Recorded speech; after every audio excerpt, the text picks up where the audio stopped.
আজি আপোনালোকৰ আগত এটা মই সঁচা কথা ক'বলৈ আহিছো। সেই সঁচা কথাটো হ'ল কি, এজন ল'ৰাক মই বহুত ভাল পাইছিলো, বহুত মৰম কৰিছিলো, কিন্তু সি আমাৰ পৰা বহুত দূৰলৈ আঁতৰি গুচি গ'ল।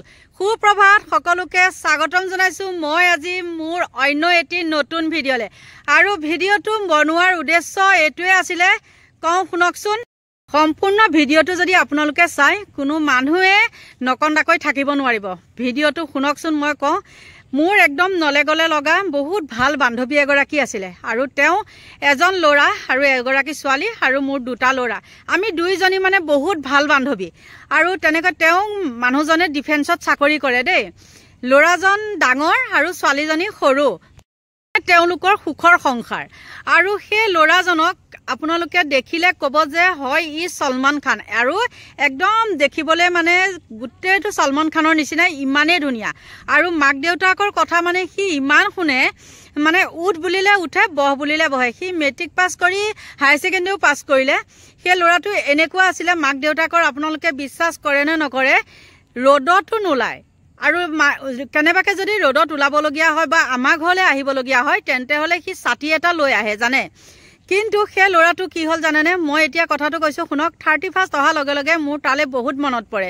কিয় মনত পৰে, সেই দিনটোতে সি কি হৈছিলে শুনক। কেতিয়া মানে সেইদিনাখন খানা খোৱা আছিলে, খানা খাই সকলোৱে নহয়নে, সিও তেনেকৈ খানা খাবলৈ লৈছিলে। আৰু বহুত মৰমৰ ল'ৰা আছিলে মোৰ, হ'লেও সি মানে একদম নিজৰ ল'ৰা নিচিনা। আৰু মোৰ ল'ৰা দুটাৰ লগতে সি ডাঙৰ হ'লেও মানে তেহেঁতৰ লগতে মিলি জুলি থাকে, গম পাইছে। আৰু লাষ্টত কি হ'ল জানে, যোনদিনাখন খানা খোৱা আছিলে সেইদিনাখন এটা ল'ৰাৰ লগত সি মানে গাঁওবিলাকত যে থাকে ডেকা চাং, সেই ডেকা চাঙত বহি আছিলে।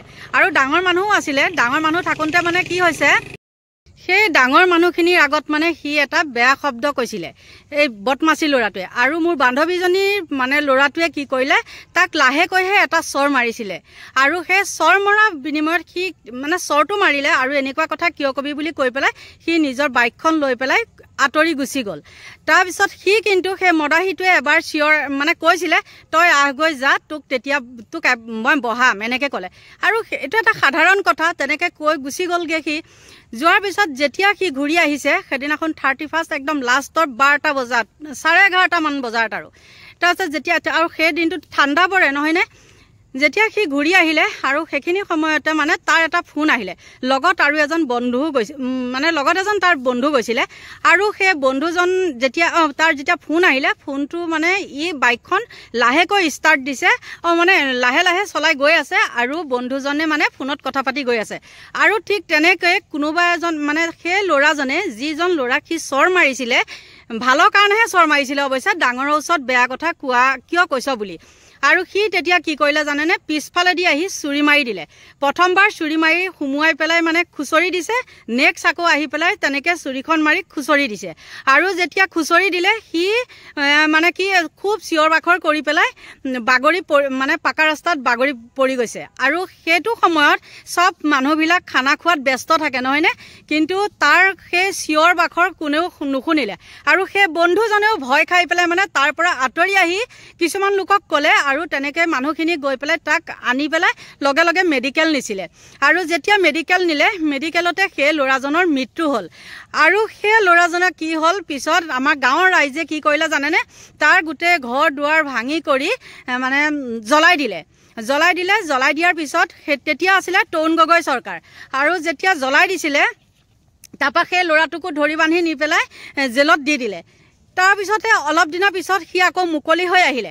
আৰু এনেকুৱা লাগ বেয়া, সেই ল'ৰাটোক, ইমান মৰমৰ ল'ৰাটো মৰি যোৱাৰ পিছত আপোনালোকে জানি আচৰিত হ'ব, 1 বছৰৰ ভিতৰতে তাৰ দেউতাকো হঠাতে মানে সেইবিলাক টেনশ্যনতে নে কিহতে নাজানো, আৰু এই কামাখ্যা মন্দিৰ আহিছিলে, কামাখ্যা মন্দিৰতে পৰি মৰি থাকিলে।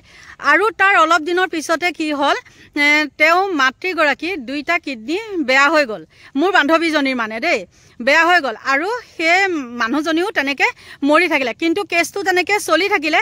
আৰু সেই কেছটোৰ সম্পূৰ্ণ দায়িত্ব লৈছিলে জাগিৰোড সমষ্টিৰ বিধায়ক বিবেকানন্দ দলৈ বুলি তেখেত আছিলে, নামটো মোৰ অকণমান ভুল হ'ব পাৰে দেই, বিবেক দলৈ বুলি আছিলে নেকি। তেখেত ইতিমধ্যে ঢুকাইছে। আৰু যেতিয়া মাক ঢুকাইছে, মাক ঢুকোৱাৰ পিছদিনাখন ইমান এটা ভাল খবৰ আহিছিলে কি সেই ল'ৰাটোৰ যাৱজ্জীৱন জেল হৈছে। কিন্তু সেই তেহেঁতৰ মানে অকল ভনীয়েকগৰাকী মানে বাচি থাকিলে। আৰু ভনীয়েকগৰাকী এতিয়া বিয়া দিলে। আৰু ক'ত বিয়া দিছে সেইখিনি বাৰু নকওঁ দিয়কচোন, শুনিলেও আপোনালোকো মানে ভাবিব কি কথা কৈছে। আৰু যিটো ল'ৰাই মাৰিছিলে সেই ল'ৰাটোৰ বৰ্তাকৰ পুতেকৰ সৈতে মানে ছোৱালীজনী বিয়াখন হৈ গ'ল। এতিয়া তেওঁলোকৰ সুখৰ সংসাৰ, কিন্তু সেই মানুহ ঘৰ তাৰ পৰা মানে আঁতৰি গুচি গ'ল। আৰু মানে ৰাইজে মানে ঘৰ চৰ ভাঙি কৰি পঠিয়াই দিলে। কিন্তু সেই চৰকাৰৰ দিনত, তৰুণ গগৈ চৰকাৰৰ দিনত সেইটো ব্যৱস্থা আছিলে। কোনো মানে 2 নম্বৰী পক্ষ লোৱা নাছিল তেতিয়াৰ দিনত। আৰু তেতিয়া সেই মানে যিটো হত্যাকাৰী তাৰ পক্ষ লৈ পেলাইতো তাক বচাব পাৰিলে হয় ন, কিন্তু সেইটো বচোৱা নাছিলে। তাক যিকোনো প্ৰকাৰে শাস্তি দিয়াটো বিচাৰিছিলে। আৰু সকলো মহিলা ওলাই আহিছিলে তাৰ ঘৰখন ভাঙিবলৈ। কিন্তু আজি সেই টংলাৰ যিটো কেছ হৈ গ'ল, ফুলকুমলীয়া ল'ৰাটো যে মই অলপ আগত সেই ভিডিঅ'টো দিছিলোঁ, সেইটোত বাৰু তেনেকৈ মাইকী মানুহ ওলাই আহিবনে? নিশ্চয় নাহে। কিয় জানেনে? এইখন চৰকাৰৰ দিনত যদি তেনেকৈ মাইকীবিলাক ওলাই আহে তেতিয়াহ'লে তেওঁলোক আঁচনিৰ পৰা কৰ্তন যাব। চৰকাৰৰ বিৰুদ্ধে তেওঁলোকে প্ৰতিবাদ কৰিব নোৱাৰে, গম পাইছে? কাৰণ তেওঁলোকক চৰকাৰে টোপ দি পেলাই 1200 টকীয়া টোপ দি পেলাই তেওঁলোকক বন্ধ কৰি ৰাখিছে।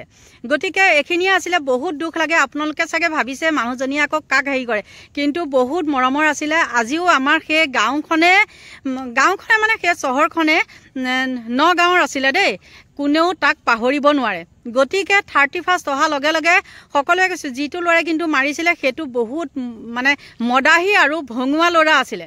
আৰু নীৰজ শৰ্মা বুলি যিটো ল'ৰা, সেই ল'ৰাটো বয়সৰে এইটো ল'ৰাও আছিলে, কিন্তু সি সাৰিব নোৱাৰিলে। সি জেলত যাৱজ্জীৱন তাৰ জেল হ'ল। সেইটো কাৰণে মানে ৰাইজেও ভাল পাইছে তাক তেনেকুৱা কৰাৰ কাৰণে। আৰু তাক যদি সেইটো নকৰা হয়, সি আৰু বেলেগকো তেনেকুৱা কৰিলে হয়। আৰু সেই ল'ৰাটোৱে ইতিমধ্যে বাপেকে কাম কৰে মুম্বাইত, গম পাইছেনে? সেয়াই তাতো তেনেকুৱা এটা কাম কৰিছিলে। আৰু তাত কামটো কৰি পলাই অহাৰ কাৰণে বাপেক আকৌ তাত যাৱজ্জীৱন কাৰাদণ্ড, গম পাইছে? এতিয়ালৈকে কিন্তু বাপেকে আৰু নগাঁওখন দেখা নাই, সেই তাতেই জেলতেই থাকিলে, মুম্বাই জেলতে। গতিকে আমাৰো যদি সেইটো মানে কঠোৰ হ'ল হয়, আইন ব্যৱস্থাটো মানে টান হ'ল হয়, তেতিয়াহ'লে এইবিলাক ঘটনা দিনে দিনে ইমান অসমত বাঢ়িবলৈ নাপালে হয়। গতিকে এইখিনিয়ে আছিলে ভিডিঅ'টো। আৰু বেছিকৈ বহলাই কৈ নাথাকোঁ। আপোনালোকেও চাগে ভাবেই মানুহজনীয়ে কি কয়, কিন্তু সঁচাকৈ বহুত দুখ লাগে। 31st অহাৰ লগে লগে মানে বহুত ল'ৰা ছোৱালীবিলাক মাতাল হৈ যায় নহয়নে? মাতাল হৈ পেলাই ক'ত কি কৰে মানে গমেই নাপায়। গতিকে আজি ভিডিঅ'টো এইখিনিয়ে আছিলে। আৰু সকলোকে কৈছোঁ, আপোনালোকে যদি মোৰ ভিডিঅ' চাই ভাল পায় তেন্তে হ'লে লাইক কৰিব, কমেণ্ট কৰিব। আৰু নতুনকৈ যিসকলে চাই আছে তেওঁলোকে ছাবস্ক্ৰাইব কৰিব। আজিলৈ বাই বাই।